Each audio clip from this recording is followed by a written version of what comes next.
કૃષ્ણ કનૈયા લાલ કી જય।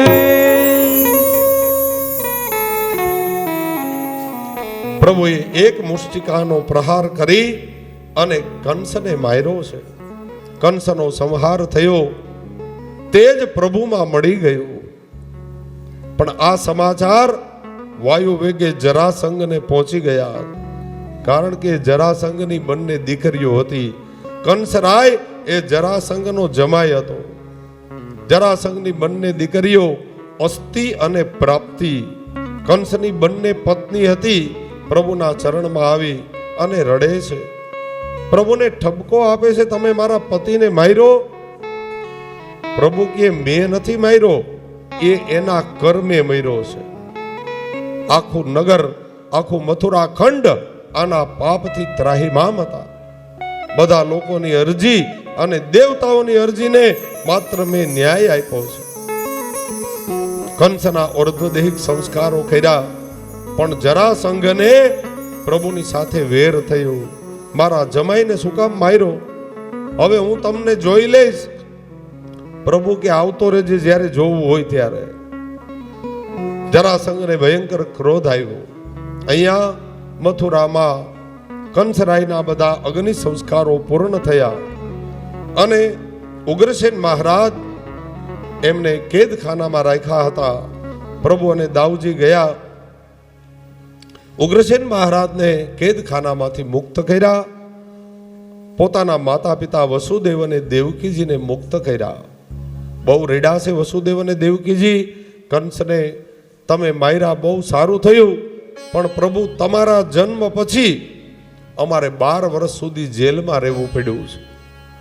જો આ વાત બરાબર સાંભળજો, પ્રભુના જન્મ થયા પછી 14 બ્રહ્માંડના અધિપતિ પુષ્ટિ પ્રભુના જન્મ પછી પણ વસુદેવ અને દેવકીને 12 વર્ષ સુધી જેલમાં રહેવું પડ્યું છે સાહેબ।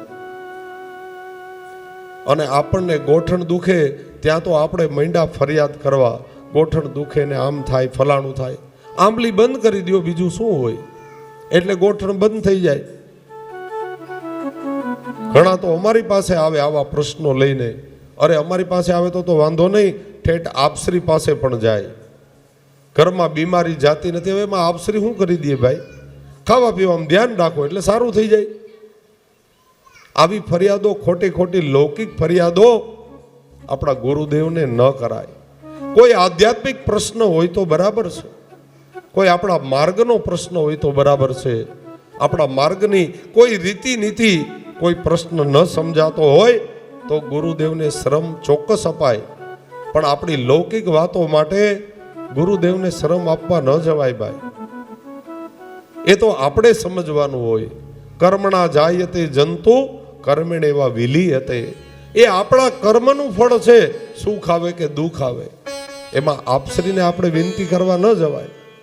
આ બધી સમજવા જેવી બાબતો છે। એટલે પ્રભુએ પોતાના માતા પિતાને પણ કહી દીધું છે કે તમે ભલે મારા પિતા હો, તમે બ્રહ્મના બાપ છો, પણ કર્મ કોઈને છોડતું નથી। કર્મ પિતાજી તમારે ભોગવવું પડે, અને હું બ્રહ્મ હોવા છતાંય મારે ભોગવવું પડે। કર્મ કોઈને ના છોડે, માટે તમે સાવધાન બની જાજો, પ્રભુની ભક્તિ કરી લેજો, તો અંતે પ્રભુ પ્રાપ્ત થશે। આ તરફ ઉગ્રસેન મહારાજને કહ્યું, આપ પધારો, તમારું હું રાજ તિલક કરું। ઉગ્રસેન મહારાજે કહ્યું, પ્રભુ કંસને તમે માર્યો છે, એનો અર્થ એ થાય કે રાજા તમે જ બનો। પ્રભુએ કહ્યું, અમારા પૂર્વજોનો અમને શ્રાપ છે, અમે કોઈ રાજગાદી ઉપર બેસી શકતા નથી, માટે રાજગાદી ઉપર તમે બેસો। મથુરા ખંડનું રાજ્ય, એનું સંચાલન હું કરીશ, રાજ્ય ગાદી ઉપર આપ બિરાજો। ઉગ્રસેન મહારાજને રાજ તિલક કરવામાં આવ્યું અને મથુરાની ગાદીને સુરક્ષિત બનાવવામાં આવી। એક વખતે વસુદેવજીને ઈચ્છા થઈ કે પ્રભુના યજ્ઞોપવિત સંસ્કાર કરીએ। પ્રભુ પહેલા નંદ બાવા અને બધા બાળકોને વિદાય કરવા માટે ગયા છે આંબાવાડીમાં। બધા પ્રભુની સાથે પધાર્યા હતા ને વ્રજથી, પ્રભુ એને વિદાય કરવા ગયા। બધા મિત્રોને પ્રભુ ભેટા છે. પ્રભુના નેત્રમાં પણ જલ ભરાયા છે. બધા મિત્રો રડે છે, લાલા તું નહીં આવ? પ્રભુ કહે, મિત્રો તમે મારી રાહ જોજો, તમે મને રોજ યાદ કરજો, એક વખત હું જરૂર મથુરા આવીશ. મારી માં યશોદાનું તમે બધા ધ્યાન રાખજો.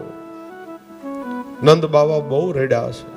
લાલા તારા વગર હવે વ્રજમાં અમે શું કરશું? બધી ઉત્સવો સમાપ્ત થઈ જશે. લાલા તારા વગર યમુનાજીનો કિનારો પણ બેકાર ભાસે. મધુવન કદલીવન બધા સુનકાર બની જશે. પ્રભુ કહે, બાબા તમને ક્યારેય મારો વિયોગ ન હોય. વ્રજમાં હું નિત્ય મારો નિવાસ છે. મારું એક સ્વરૂપ મેં ત્યાં પધરાયું છે ગિરિરાજજીમાં. આપ ચિંતા ન કરો, આપ બધા વ્રજમાં પધારો. હું તમને બધાને રોજ યાદ કરીશ. તમે બધા મને રોજ યાદ કરજો. જ્યાં સુધી ગાડા દેખાયા પ્રભુ એકી ટસે એની સામે જોવે છે. પ્રભુ હવે મથુરામાં બિરાજે છે. અત્યાર સુધી પ્રભુ ગોકુલેશ હતા. અહીંથી રાજસ લીલાની શરૂઆત થાય છે.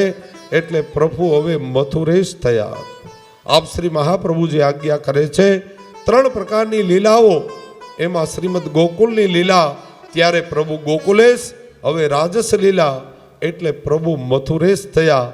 અને આગળ પ્રભુ દ્વારિકા લીલામાં. આ 3 મુખ્ય સ્વરૂપ છે પ્રભુના.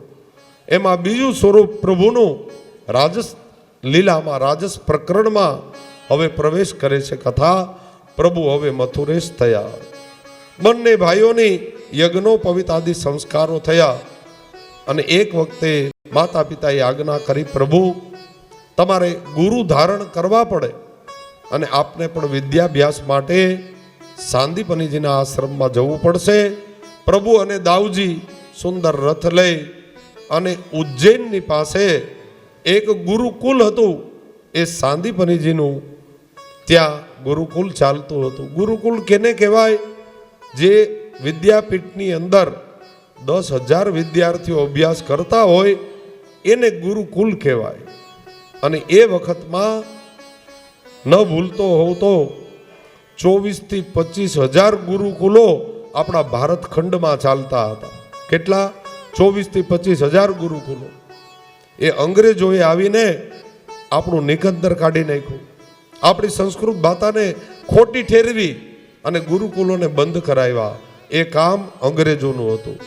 ત્યાં સુધી આપણા ભારતમાં 24,000થી વધારે ગુરુકુલો ચાલતા હતા. અને એ આપણા માટે ધન્યતાની વાત હતી. ગુરુકુલોનું નિકંદર કાળસ કાઢ્યું અને આપણી સંસ્કૃત વિદ્યા આખડી લુપ્ત કરી દીધી. એ અંગ્રેજોનું કામ છે. પ્રભુ અને દાઉજી બંને ગુરુકુલમાં પધાર્યા. સાંદીપનીજી એના પત્ની બહુ સુંદર સ્વભાવના હતા.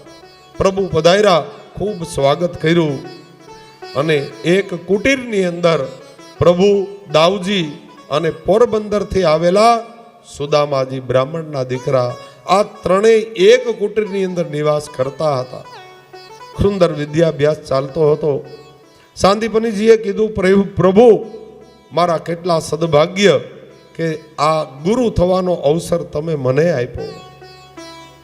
સાંદીપનીજી ખૂબ સુંદર ઋષિ હતા અને એમના પત્ની પણ મોટા મનના હતા. બધા વિદ્યાર્થીઓનો વારો હતો.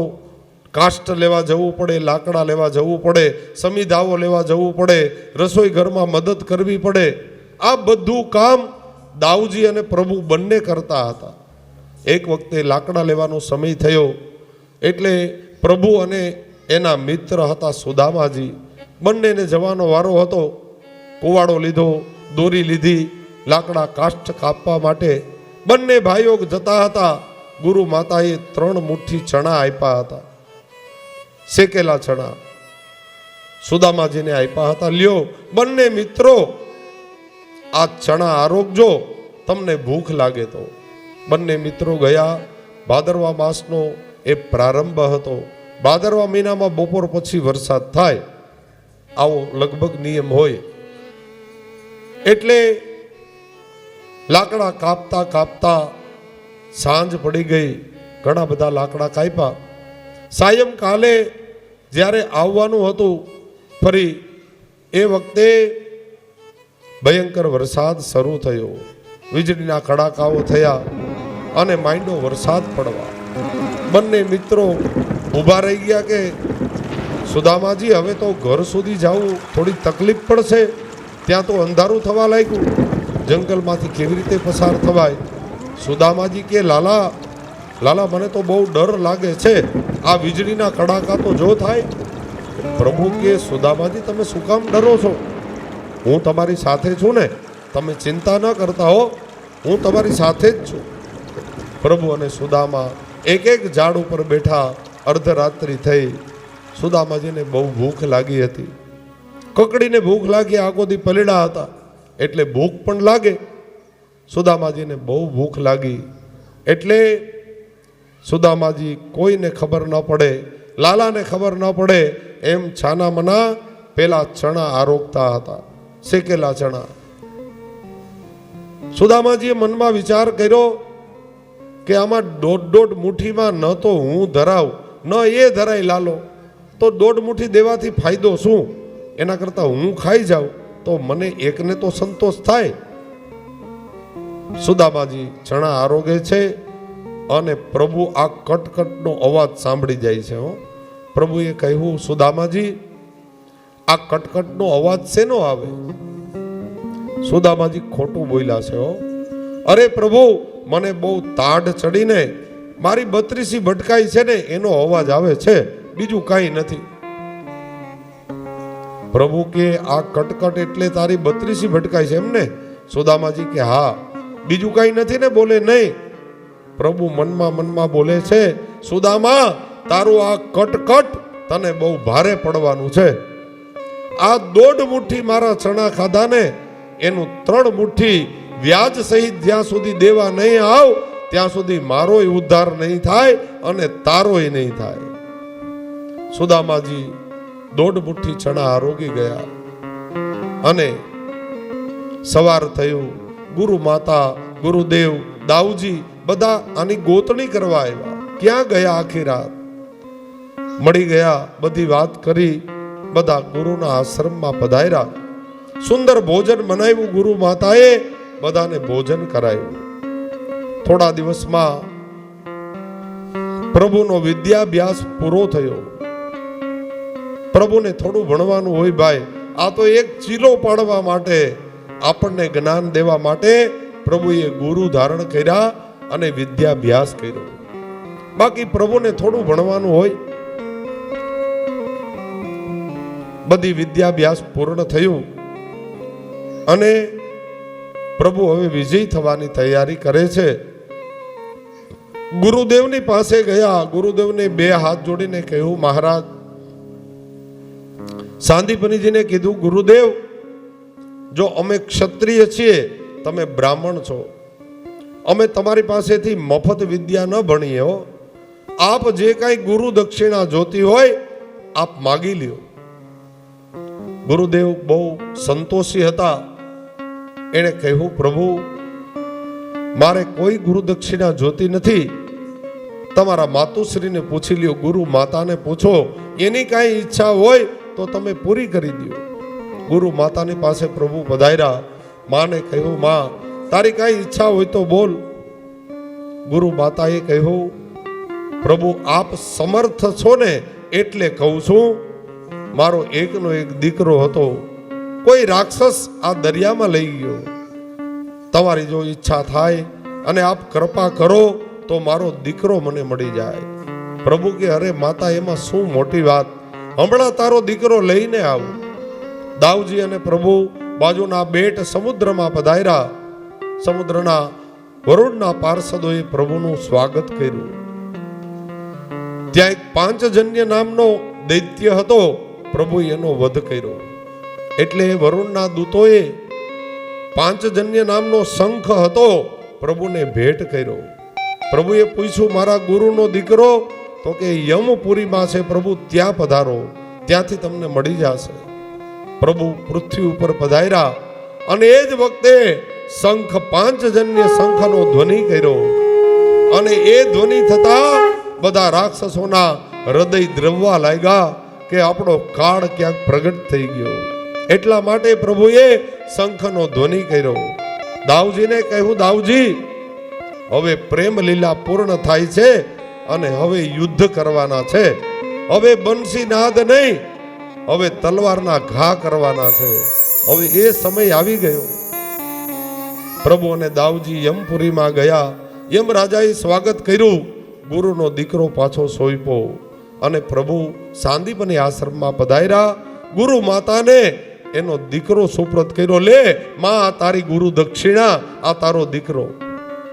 માં બહુ રાજી થયા, દીકરાને ગળે લગાડ્યા અને કૃષ્ણને ખૂબ આશીર્વાદ આપ્યા. સાંદીપની અને એની પત્નીએ, જાઓ કૃષ્ણ, યુગ યુગાંતર સુધી તમારા નામનો મહિમા ગવાશે, તમારા મંદિરો બંધાશે, તમારા નામની ધજાઓ ફરકશે. જાઓ, આ બ્રાહ્મણનો આશીર્વાદ છે.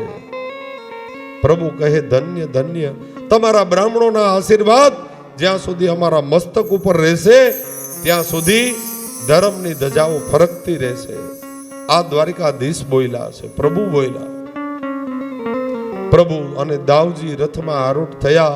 ગુરુને વંદન કરી પોરબંદર થી આવેલા સુદામાજી પ્રભુને ભેટીને રડી પડ્યા. પોરબંદર થી પધારેલા બ્રાહ્મણના દીકરા સુદામા પ્રભુને ભેટીને રડે છે. લાલા કનૈયા, તારા વગર હવે મને ક્યાંય નહીં ગમે હો. પ્રભુને એક વખત જે લોકો મળ્યા છે ને એને જિંદગીમાં ક્યાંય ગમ્યું નથી ભાઈ. પ્રભુના આંખની અંદર એક એવી મોહિની હતી, પ્રભુના નેત્રમાં એવી મોહિની હતી. પ્રભુની દ્રષ્ટિ જેના ઉપર પડે એ બસ પ્રભુના બની જાય હો. એ બધા પ્રભુના જ બની જાય. એ અખિયા જાદુ ભરી તોરે શ્યામ, એ અખિયા જાદુ ભરી તોરે શ્યામ, એ અખિયા જાદુ ભરી તોરે શ્યામ, એ અખિયા જાદુ ભરી તોરે શ્યામ. પ્રભુના નેત્રમાં એવી મોહિની હતી.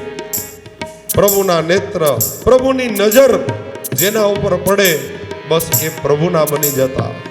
પ્રભુના નેત્રમાં આવી મોહિની ભરી હતી. ये अखियाँ जादू भरी तोरे श्याम, ये अखियाँ जादू भरी तोरे श्याम, ये अखियाँ जादू भरी तोरे श्याम, ये अखियाँ जादू भरी तोरे श्याम. मोह गई व्रजनार ये अखियाँ जादू भरी तोरे श्याम, ये अखियाँ जादू भरी तोरे श्याम. बनते आवत मुरली बजावत, बनते आवत मुरली बजावत, संग लिए बलराम ये अखियाँ जादू भरी तोरे श्याम, ये अखियाँ जादू भरी तोरे श्याम, ये अखियाँ जादू भरी तोरे श्याम. પ્રભુના નેત્રમાં આવી તાકાત હતી, નેત્રમાં એવી માધુરી હતી, જેના ઉપર દ્રષ્ટિ પડે એ જીવ પ્રભુનો બની જતો હતો. સુદામાજી કહે, પ્રભુ મને આપના વગર હવે ક્યાંય નહીં ગમે. પ્રભુએ કહ્યું, સુદામા હું તમારી રાહ જોઈશ. એક વખત તમે દ્વારિકા જરૂર પધારજો, હું તમારી રાહ જોઈશ. સુદામાજી કહે, ભલે ભાઈ, હું તમને રોજ યાદ કરી. પ્રભુ કે, હું પણ તને રોજ યાદ કરી. બંને મિત્રો અલગ થયા. સુદામાજી રડતા રડતા પોરબંદર ગયા અને પ્રભુ હવે ક્યાં ગયા? મથુરા આવીને બિરાજ્યા. પ્રભુ હવે મથુરામાં બિરાજે છે અને મથુરેશ પ્રભુનો સુંદર નેક ભોગ શ્રૃંગાર બધું તૈયાર થાય. એક રાજા મહારાજાને શોભે એવું પ્રભુનું બધું જ સુંદર એ તૈયારી થઈ છે. હજારો દાસ દાસીઓ પ્રભુની સેવામાં, હજારો અશ્વો, હજારો હાથીઓ, હજારો રથ, સોના જેવી આ નગર મથુરાની અંદર હવે પ્રભુ પધાર્યા છે. પ્રભુ માટે 32 જાતના રોજ ભોજન સિદ્ધ થાય. પ્રભુના ચોઘડિયાઓ વાગે, પ્રભુની અષ્ટપ્રહરની સેવા થાય. એક વખતે રાત્રિના સમયે માં દેવકીએ સુંદર ભોજન સિદ્ધ કર્યા, 32 જાતના ભોજન. આ દેવકીજીને એમ થયું કે પ્રભુ વ્રજ વૃંદાવનમાં રહેતા હતા, પ્રભુને માખણ બહુ ભાવે, એટલે સોનાના એક કટોરામાં માખણ સિદ્ધ કરી અને માં દેવકીએ ભોજનના થાળમાં પધરાવ્યું. પ્રભુ અને પ્રભુના એક મિત્ર હતા ઉદ્ધવ અને પ્રભુ બે સરખા જ લાગતા હો. ઉધો અને માધો બે એક જ સરખા લાગતા, બદલાવ્યા બદલી જાય એવા હતા ઉદ્ધવજી. અને એ બૃહસ્પતિના શિષ્ય હતા, બહુ જ્ઞાની હતા. તકલીફ એટલી જ હતી કે એમાં ભક્તિ નહોતી, માત્ર જ્ઞાન હતું. જ્ઞાનનું થોડુંક અભિમાન હતું. પ્રભુને થયું આ મારા મિત્રને મારે જ્ઞાનીમાંથી ભક્ત બનાવવો છે, એના માટે પ્રભુનો પ્રયત્ન હતો. ઉદ્ધવ અને માધવ બંને ભોજનમાં પધાર્યા. રાત્રિના ભોજનમાં સામે વસુદેવજી, ઉગ્રસેન મહારાજ, આ બાજુ મા દેવકી, અહીંયા દાઉજી, આ તરફ પ્રભુ અને બાજુમાં ઉદ્ધવજી બિરાજ્યા. અને જ્યાં ભોજનના ત્રાસમાં થાળમાં જ્યાં દ્રષ્ટિ કરી, માખણનો કટોરો જોયો અને માં યશોદા યાદ આવી ગયા. માં યશોદાનું સ્મરણ થયું. માં યશોદાની છબી એ માખણના કટોરામાં દેખાયા અને પ્રભુના નેત્રમાં જલ ભરાયા. માં યશોદા યાદ આવી હો. પ્રભુના નેત્રમાંથી આંસુની ધારા વહી ગઈ. ઊભા થયા. ભોજન એક ટુકડો, પ્રભુએ ભોજન એક ગ્રાસ ન કર્યું. ઊભા થયા. જતા જતા માં દેવકીને કહ્યું, માં મારા ભોજનમાં કૃપા કરીને ક્યારેય તમે મને માખણ ન દેતા હો માં. મારી માં યશોદા મને બહુ યાદ આવે. મને ક્યારેય માખણ ન આપતા માં. મારા માટે બીજું ગમે તે ભોજન સિદ્ધ કરજો, ક્યારેય મને માખણ ન ધરતા. મારી માં યશોદા મને બહુ યાદ આવે. પ્રભુ એ જ વખતે અટારી ઉપર ગયા, વ્રજ તરફ દૃષ્ટિ રાખી અને પ્રભુ રડે છે. ઉદ્ધવજીને સમજાવીને મોકલા, જાઓ તમે પ્રભુને મનાવીને લઈ આવો. પ્રભુ રોજ આવું કરે તો કેમ ચાલે? કેટલા દિવસથી પ્રભુએ ભોજન નથી કર્યું. ઉદ્ધવજી ગયા, પ્રભુને કહે છે, પ્રભુ મથુરેશ, પ્રભુ તમે અહીંના અધિપતિ છો મહારાજ, અને આવા ગામડાના લોકોને યાદ કરી કરીને તમે રેડે રાખો એ યોગ્ય ન કહેવાય હો. તમે એ બધાને ભૂલી જાઓ. પ્રભુએ કહ્યું, ઉદ્ધવ તારે ગમાર મને કેવો હોય તો કહેજે, મારા વ્રજ ભક્તોને કાંઈ ન કહેતો હો. એ મારા ભગવદીઓ છે. પણ પ્રભુ તમે એને કેટલા દિવસ યાદ કરશો? જો ઉદ્ધવ એ મને ભૂલી જાય ને તો કદાચ હું ભૂલવાનો પ્રયત્ન કરી શકું. પ્રભુએ કીધું નથી કે હું ભૂલી જઈશ હો. ભૂલવાનો પ્રયત્ન કરીશ. પેલા તું એને સમજાય આવ. ઉદ્ધવજી કહે, પણ પ્રભુ તમારા નામના ચોઘડિયા વાગે, તમારા નામની બિરદાવલીઓ બોલાય, બ્રાહ્મણો તમારી પૂજા કરે, અષ્ટપ્રહરની સેવા બિરાજે, 32 જાતના ભોજન સિદ્ધ થાય. મથુરામાં તમને તકલીફ શું છે એ તો કહો.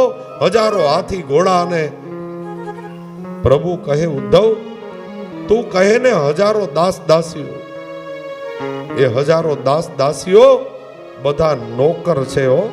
એ પગારદાર છે ઉદ્ધવ. એ પગાર લઈને નોકરી કરવા આવે છે. એ કોઈ મને પ્રેમ નથી કરતું. તારે પ્રેમ જોવો હોય તો મારા વ્રજમાં જા. મારા ગોપીજનો, મારા ભગવદીઓએ મારા માટે કેટલું કર્યું, છતાંય એનું કોઈ દી દામ, એનું ઋણ ક્યારેય માગ્યું નથી ઉદ્ધવ. એ મારા વ્રજ ભક્તો મને નિત્ય હૃદયનો પ્રેમ આપતા હતા. એને હું કેમ ભૂલી જાઉં? મારી માં યશોદા મને પ્રતિ પલે યાદ આવે. મારા નંદ બાવા મને યાદ આવે. નંદલાલા ને માતા યશોદાજી સાંભરે, આ મમતાની મૂર્તિ મારી રહી ગઈ ગોકુળમાં. નંદલાલાની માતા યશોદાજી સાંભરે, મમતાની મૂર્તિ મારી રહી ગઈ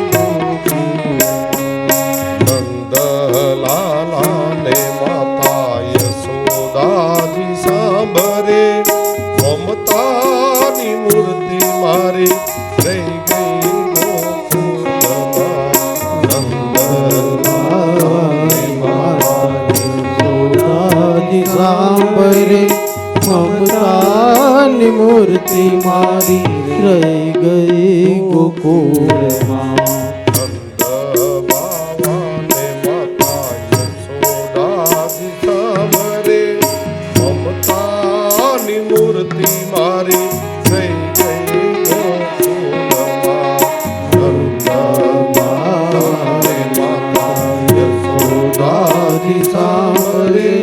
મમતાની મૂર્તિ મારી રહી ગઈ ગોકુળમાં.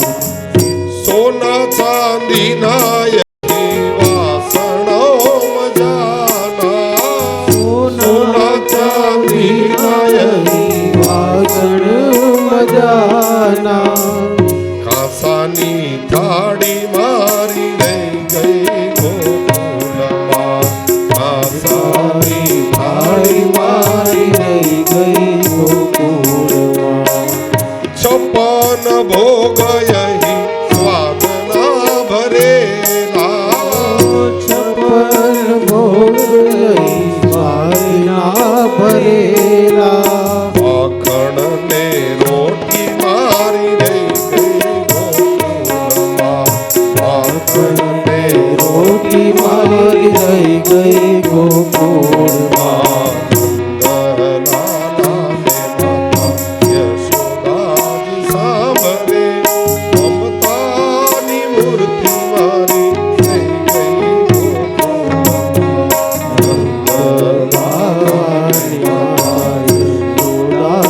સાંભરે, મમતાની મૂર્તિ મારી રહી ગઈ ગોકુળમાં. ઉદ્ધવને કહે, ઉદ્ધવ મારી માં મને સદૈવ પ્રતિ પલ યાદ આવે. મારા ગોપીજનો મને યાદ આવે. મારી ગાયો મને યાદ આવે. ઉદ્ધવજી કહે, પ્રભુ તો એક કામ કરો ને, અહીંથી ક્યાં વ્રજ દૂર છે, સવારે જાઓ, સાંજે પાછા વહી આવો. એક આટો દઈ આવો ને પ્રભુ. આટલું રડો છો તો? પ્રભુ રડતા રડતા કહે, ઉદ્ધવ એ બધી મને ખબર પડે છે હો. તને પડે છે એટલે મને નહીં ખબર પડતી હોય. પણ ઉદ્ધવ, જે ગામમાં આપણા બહુ લેણદાર હોય ને એ ગામમાં ન જવાય ઉદ્ધવ. ત્યાં બધાનું મારી માથે ઋણ જ છે. ત્યાં બધા મારા લેણદાર છે. હું કેનું કેનું ઋણ અદા કરું? ઉદ્ધવ એટલે નથી જતો. પણ ઉદ્ધવ તું જા વ્રજમાં, એ બધાને સમજાય આવ કે એ બધા મને ભૂલી જાય તો હું ભૂલવાનો પ્રયત્ન કરીશ. ઉદ્ધવજી કે એમાં શું મોટી વાત છે? આવતીકાલે સવારે જાઓ અને 2 દિવસમાં બધાને સમજાવીને વયો આવીશ. પ્રભુ કે બસ ઈ કર. પ્રભુને મોકલવા હતા ઉદ્ધવજીને કે તમે વ્રજમાં જાઓ તો તમને જ્ઞાનનું અભિમાન છે ને એ ઓગળી જાય, તો તમે ભક્ત બની જાઓ. ઉદ્ધવજી પ્રભુનો સંદેશ લઈ વ્રજમાં પધાર્યા. બધા મિત્રો પાદરમાં ઊભા હતા. બધા રાહ જોતા હતા કે અમારા પ્રભુ પાછા ક્યારે પધારે. બધા રડતા હતા. આખી વ્રજની ભૂમિને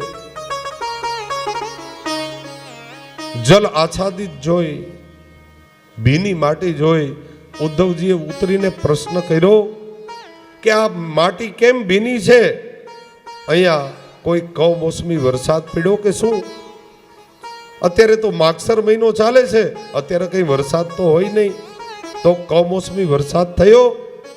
બધા મિત્રો હસતા હસતા કહે, ઉદ્ધવ, અમારા પ્રભુ જ્યારથી સીધાવી ગયા ને ત્યારથી ઉપરનો વરસાદ ક્યારેય આવ્યો જ નથી. ઉદ્ધવ કહે, તો આટલી માટી ભીની કેમ છે? અમારા પ્રભુ જ્યારથી સીધાવી ગયા આખું શ્રીમદ ગોકુલ વ્રજ અહીંયા પાદરમાં ભેગા થઈએ, સવારથી સાંજ સુધી પ્રભુના વિરહમાં અમે રડીએ છીએ. ઉદ્ધવ, પ્રતિપલ અમારા પ્રભુ અમને યાદ આવે. બધા એક જ પ્રશ્ન કરે, પ્રભુ કબ લौटेंगे, પ્રભુ કબ आओगे, પ્રભુ કબ आओगे. સવારથી સાંજ સુધી બધા રડે છે. ઉદ્ધવ, જો આ બધા રડે છે, અમે તો રડીએ, પ્રભુની ગાયો પણ રડે છે. ઉદ્ધવ, એને એક તણખું ઘાસ નથી ખાધું જ્યારથી પ્રભુ વિદાય થયા. હવે ઉદ્ધવજી કે આમાં કોને સમજાવું, કેવી રીતે સમજાવું કે તમે તમારા પ્રભુને ભૂલી જાઓ? અહીંયા તો પ્રતિ પલ યાદ કરે છે.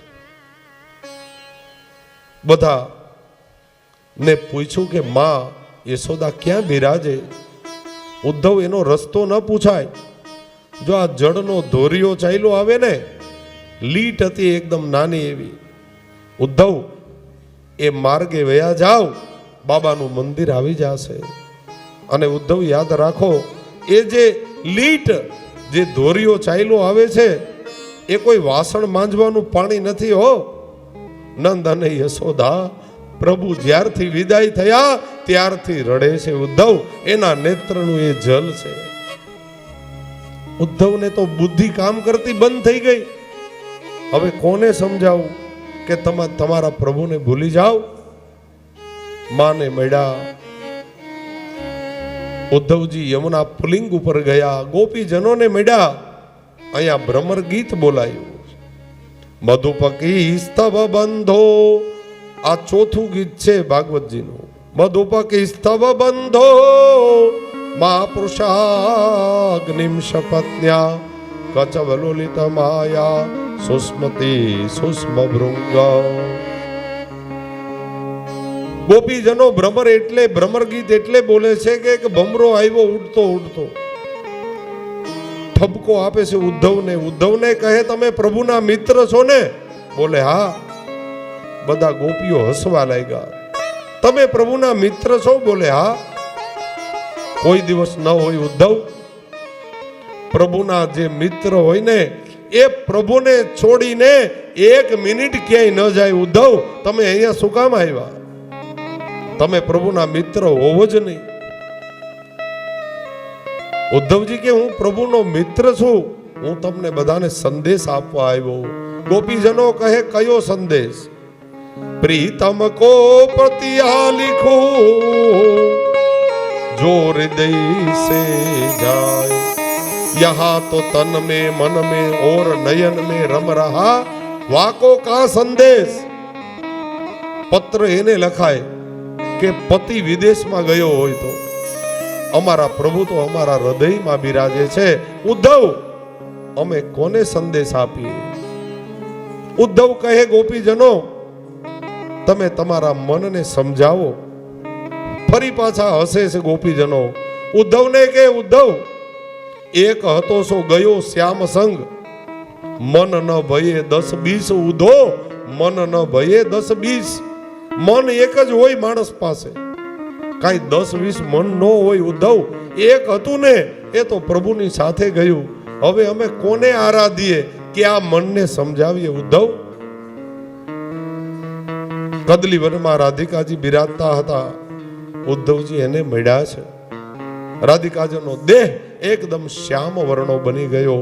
ગૌર વર્ણના રાધિકાજી પ્રભુના વિરહમાં શ્યામ બની ગયા. અદ્રોષ્ટ સુકાયા. કૃષ્ણ કૃષ્ણ કૃષ્ણ શબ્દ બોલે છે. ઉદ્ધવજીને કહે પ્રભુ પધારો ઉદ્ધવજી, તમે પ્રભુના મિત્ર છો, મને બધી ખબર છે. તમારા મથુરેશ પ્રભુ આનંદમાં બિરાજે છે ને? બોલે હા માં. બસ તો એનાથી વધારે અમારે વ્રજ ભક્તોને કાંઈ ન જોઈએ હો. રડતા રડતા રાધિકાજી કહે ઉદ્ધવ, અમારે બીજું કંઈ ન જોઈએ, અમારા પ્રભુ પ્રસન્નતામાં હોય એટલે અમારું આખું વ્રજ પ્રસન્ન છે. અમારા પ્રભુ પ્રસન્નતામાં બિરાજવા જોઈએ, બસ આનાથી અધિક કંઈ ન માગીએ. અમારા પ્રભુને આનંદ હોવો જોઈએ.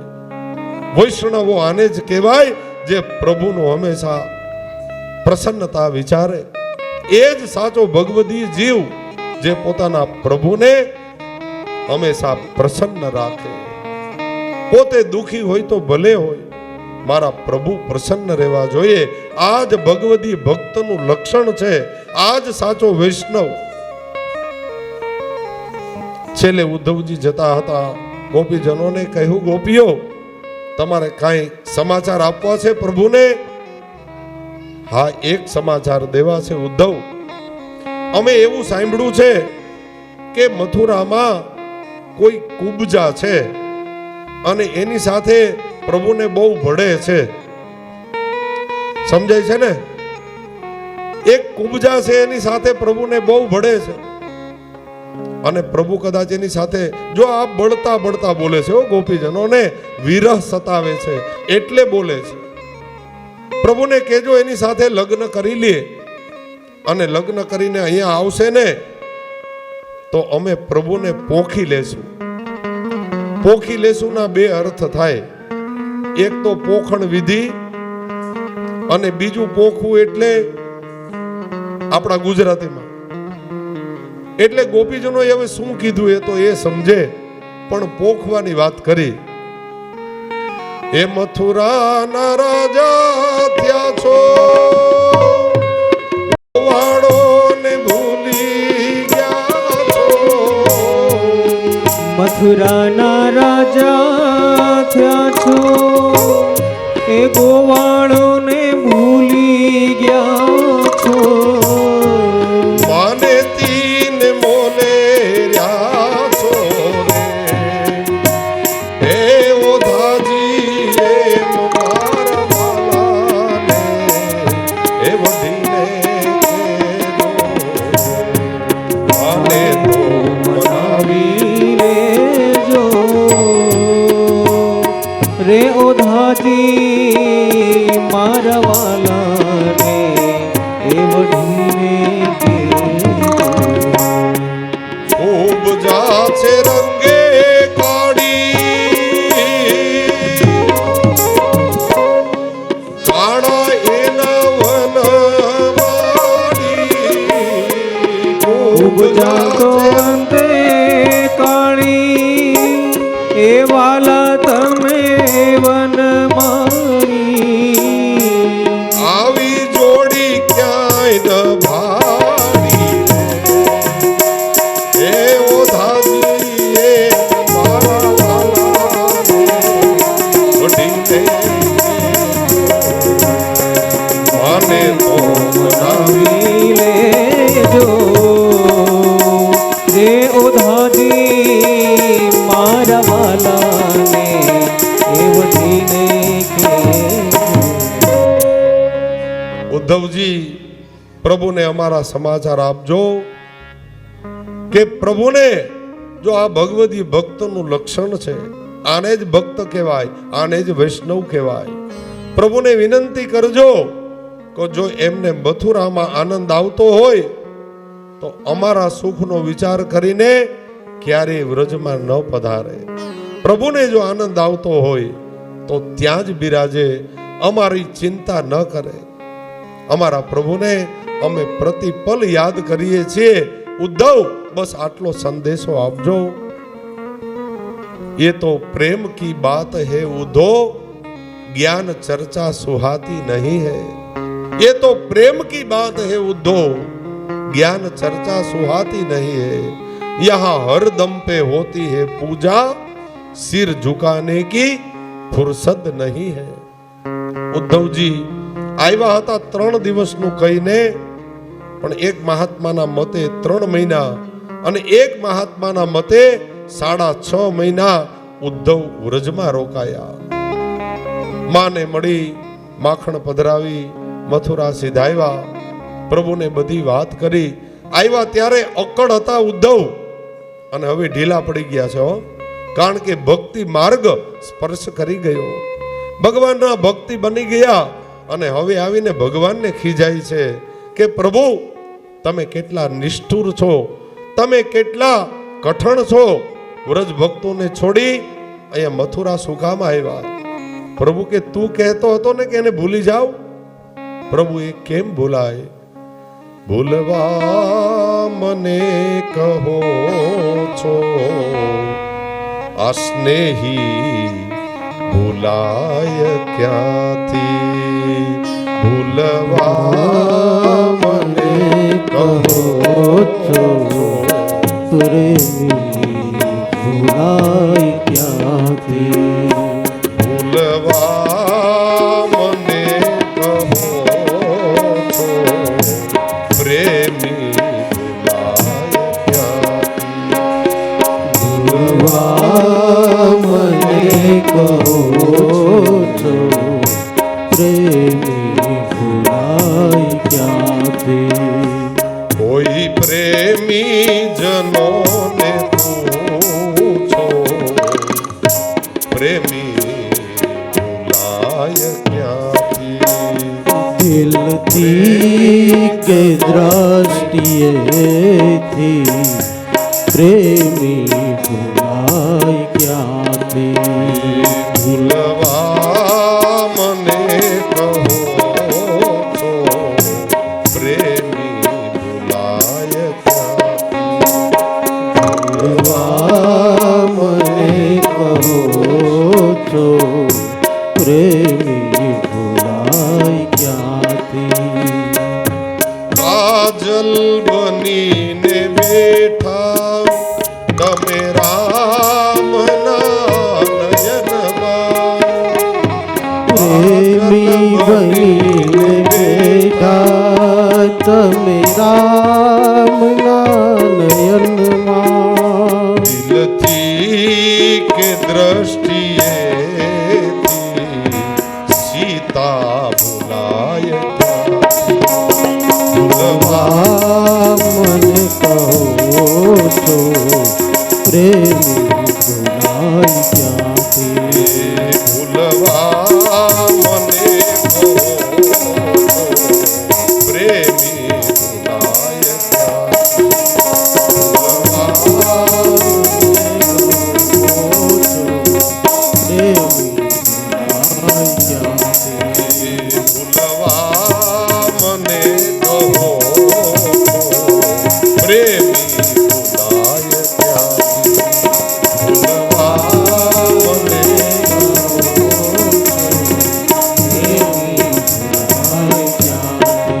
ભૂલવા મને કહો છો, આ પ્રેમી ભૂલાય ક્યાંથી? પ્રભુ કહે હું વ્રજ ભક્તોને એકેય જન્મમાં ન ભૂલી શકું ઉદ્ધવ, એવા મારા પ્રેમી ભક્તો છે. સુંદર ઉદ્ધવાગમનની મહાત્માએ કથા કહી. અહીંથી શ્રીમદ ભાગવતજીના 10મા સ્કંદના 90 અધ્યાય છે, એમાં અહીંયા 49 અધ્યાય પૂરા થયા, અને 50મા અધ્યાયમાં હવે જરાસંઘ આવે છે. 50મો અધ્યાય એટલે 50મો અધ્યાય, 50મું વર્ષ આપણે પણ જ્યારથી શરૂ થાય પછી વૃદ્ધાવસ્થા શરૂ થાય હો. 50મું વયું જાય ને, 51 આવે, પછી 52, 53 એટલે વનમાં જવાની તૈયારી. 50 થઈ જાય એટલે વૃદ્ધાવસ્થા શરૂ થઈ જાય. એમ આ દેહ છે એ પણ મથુરા છે ભાઈ. 50 આવે ને એટલે જરાસંઘ આવે. જરાસંઘ એટલે આ ગોઠણના દુખાવાઓ. 50 થઈ જાય એટલે મંડે આવવા ધીરે ધીરે. આંબલી બંધ ન કરો તો પછી વૈધે જાય. ભજીયા ને આંબલી ને છાસ ને ઘોરવા ને બધું બંધ કરવું પડે 50 થઈ જાય એટલે. નહીતર જરાસંઘ એટલે વૃદ્ધાવસ્થા આવવાની. અહીંયા જરાસંઘ પોતાનું 18,160 સૈન્ય લઈ અને મથુરા ઉપર ચડાઈ કરી પ્રભુએ દાઉજીને સાવધાન કર્યા, કહ્યું કે હવે પ્રેમ લીલા પૂરી, હવે યુદ્ધ કરવાના. દાઉજી અને પ્રભુ બંને 23 અક્ષયણી સૈન્ય લઈ જરાસંઘની સામે થયા. ભયંકર યુદ્ધ થયું, ઘમાસાણ યુદ્ધ થયું. આવી રીતે 17 વખત આવ્યો જરાસંઘ. કેટલી વાર? 17 વખત આવ્યો. 17 વખત હારીને ગયો. 18મી વખત જ્યારે આવ્યો, કાલ યવન એટલે વિધર્મી હતો, એને 3.5 કરોડનું સૈન્ય હતું, એને સાથે લઈને આવ્યા. અને જરાસંઘનું 18 અક્ષયણી સૈન્ય, આ બધું સાથે ઘમાસાણ આવ્યું. પ્રભુએ દાઉજીને કહ્યું, દાઉજી તમે જરાસંઘની સામે જાઓ, હું કાલ યવનને પૂરો કરાવું. કાલ યવનને રમાડતા રમાડતા પ્રભુ જુનાગઢ અમારા ગામમાં આવ્યા. મુચકુંદ ગુફા છે, ત્યાં મુચકુંદ રાજા સૂતા હતા. ઉપર પ્રભુએ પીળું પિતાંબર ઢાંકી દીધું. કાલ યવનને એમ કે કનૈયો છે, જોરથી લાત મારી. મુચકુંદ ઊભા થયા, નેત્રમાંથી અગ્નિ પ્રગટ થયો અને ભડ ભડ ભડ કરતો ત્યાં બળીને ભસ્મ થયો કાલ યવન. પ્રભુને ખબર હતી કાલ યવનનું મૃત્યુ આ મુચકુંદ રાજાના હાથથી છે. મુચકુંદ રાજા દેવતાઓને મદદ કરવા ગયા હતા. યુદ્ધમાં પછી થાયકા. દેવતાઓએ કહ્યું, માગો મુચકુંદ, તમારે જે જોઈએ તે. બોલે, કંઈ જોતું નથી, મને નિદ્રા આપો, મારે સૂઈ જવું છે. અને મને જો કોઈ જગાડે તો મારી આંખમાંથી અગ્નિ પ્રગટ થાય અને બળીને ભસ્મ થાય. એ પ્રભુ જાણતા હતા. એટલે પ્રભુએ ટાઢે પાણીએ કાઢી નાખી. એટલે કાલ યવન મરાણ્યો. પ્રભુ પુનઃ મથુરા પધાર્યા. જરાસંઘ પોતાના સૈન્યની સાથે ભાગી ગયો. 18 વખત ગયો. પ્રભુએ દાઉજીને કહ્યું, દાઉજી, ઉગ્રસેન મહારાજ અને વસુદેવજીને કહ્યું, આ જરાસંઘ આદિ રાજાઓ આપણને અહીંયા નિરાતે રહેવા નહીં દે. વિશ્વકર્માને બોલાવ્યા. રાતો રાત સૌરાષ્ટ્રના પશ્ચિમ વિભાગમાં બેટની અંદર 16 યોજનના વિસ્તારવાળી સોનાની નગરીની રચના કરી. એટલે કે દ્વારિકા નગરી બનાવી, આખી સોનાની. વચ્ચે પ્રભુનું મંદિર, એમાં ધર્મશાળા, પાઠશાળા, ગૌશાળા, યજ્ઞશાળા, સુધર્મા સભા, રાણીવાસ, આ બધાની સુંદર રચના થઈ. અને પ્રભુ દાઉજીને કહ્યું, ચાલો હવે વિમાન માર્ગે આપણે દ્વારિકામાં નિવાસ કરીએ. પ્રભુ બધું મથુરાનું વસ્તુ, પદાર્થો, ગાયો અને સ્વજનો બધાને વિમાનમાં લઈ, બધી સંપત્તિ લઈ અને પ્રભુ હવે દ્વારિકામાં બિરાજે છે. અહીંથી પ્રભુની દ્વારિકા લીલા છે. આ ત્રીજો પ્રવેશ પ્રભુનો દ્વારિકા લીલામાં. દ્વારિકામાં પધાર્યા. વિશ્વકર્માએ સુંદર નગર બનાવ્યું, પણ દરવાજા બનાવતા ભૂલી ગયા હતા ઉતાવળમાં. પ્રભુએ આવીને અંદર આવીને કહ્યું વિમાન માર્ગે, અરે વિશ્વકર્મા, इस नगर के द्वार कहाँ है? आ नगर तो कोट बनाया, पर नगर आना दरवाजा क्या? इस नगर के द्वार कहाँ है?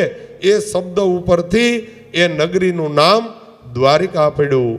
बोलिए द्वारिकाधीश की जय. प्रभु હવે દ્વારિકામાં બિરાજે છે. અને પ્રભુ એક વખતે સુધર્મા સભામાં બિરાજતા હતા. ત્યારે એક સુદેવ નામના બ્રાહ્મણ રૂક્ષ્મણી દેવીનો પત્ર લઈને આવે છે. પ્રભુના પ્રથમ લગ્નની હવે તૈયારી થાય છે. વિદર્ભની અંદર ભીમક ભીષ્મક નામે રાજા હતા. એને 4 દીકરા હતા, રૂકમી, રૂકમીણ, રૂકમૈયો. આ 4 દીકરા અને એક દીકરી, એનું નામ હતું રૂક્ષ્મણી દેવી. આ રૂક્ષ્મણી દેવી સાથે પ્રભુના પ્રથમ લગ્ન થવાના છે. રૂકમણીનું સંબંધ ચેદી નરેશ શિશુપાલની સાથે નક્કી થયો હતો. કોણે નક્કી કર્યો હતો? ભીષ્મક રાજાને ખબર પણ નહોતી. એનો દીકરો મોટો હતો રૂકમૈયો, અને એ પાપી અને દુરાચારી હતો. દુર્યોધન, શિશુપાલ, દંતવક્ત્ર અને જરાસંઘનો એ મિત્ર હતો. એની મિત્રતા રાખવા માટે રૂક્ષ્મણી દેવીના વિરુદ્ધ જઈ અને પોતાની બહેનનો સંબંધ નક્કી કરી લીધો, કોઈને પૂછ્યા વગર. રૂક્ષ્મણી દેવી હૃદયમાં મનમાં સમજે છે, નથી કોઈને કહી શકતા, કારણ કે એ વખતની ઓજલ, પરજ અને મર્યાદાઓ હતી. હવે શિશુપાલની જાન ત્યાંથી નીકળી ગઈ છે એના નગરમાંથી. અહીંયા રૂક્ષ્મણી દેવી મનમાં ચિંતિત છે કે હું મારા દેહનું બલિદાન આપી દઈશ, પણ હું શિશુપાલ સાથે નહીં પરણું. આ મનમાં ગાંઠ વાળી હતી. રૂક્ષ્મણી દેવી કોણ હતા? લક્ષ્મીનો અંશ અવતાર હતા ભાઈ, અને નાનપણથી દ્વારિકાધીશના એ ભક્ત હતા. દ્વારિકાધીશને પ્રેમ કરતા હતા, પણ શુદ્ધ પ્રેમ, સાત્વિક પ્રેમ હતો. કોઈ દી જોયા નથી દ્વારિકાધીશને, માત્ર એના ગુણોનું વર્ણન સાંભળ્યું હતું. નાનપણથી પ્રભુને ભજતા હતા. હૃદયમાં વાત હતી, ગાંઠ વાળી લીધી હતી કે લગ્ન કરીશ તો દ્વારિકાધીશ સાથે, અન્યથા હું જલમાં પ્રવેશ કરી જાય. પોતાની એક બહેનપણી હતી, ખાસ મિત્ર હતી, ક્લોઝ ફ્રેન્ડ, એને વાત કરી કે બેન, હું તો જન્મો જન્મની દ્વારિકાધીશની દાસી છું. હું આ પાપી શિશુપાલ સાથે કેવી રીતે લગ્ન કરું? બોલે પણ તારે પેલા વાત કરાય ને. રૂક્ષ્મણી કે પણ કોને વાત કરું? મારી કોઈ સાંભળે? મારું ધડથી મસ્તક અલગ થાય જો હું વાત કરું તો. બોલે પત્ર મેં લખ્યો છે, અને એ પત્ર જો દ્વારિકાધીશને મળી જાય તો દ્વારિકાધીશ મારું હરણ કરવા માટે આવે, તો જ મારા દ્વારિકાધીશ સાથે લગ્ન થાય. હવે સમાચાર દેવા દ્વારકા કોણ જાય ભાઈ? ક્યાં દ્વારકા અને ક્યાં વિદર્ભ, કુંડિનપુર, કેટલું અંતર! અને એ વખતે થોડી મોટરસાયકલ કે મોટરો હતી ભાઈ, ચાલીને જવાનું હતું. એની મિત્ર બહેનપણી હતી, એ વિદ્વાન હતી. એને કહ્યું આપણા ગામના ગોર બાપા એ એક જ અંતઃપુરમાં આવી શકે. બ્રાહ્મણ ઉપર સમાજને કેટલો ભરોસો હે! એ વખતમાં હતો અને આજે છે, હો આજે છે.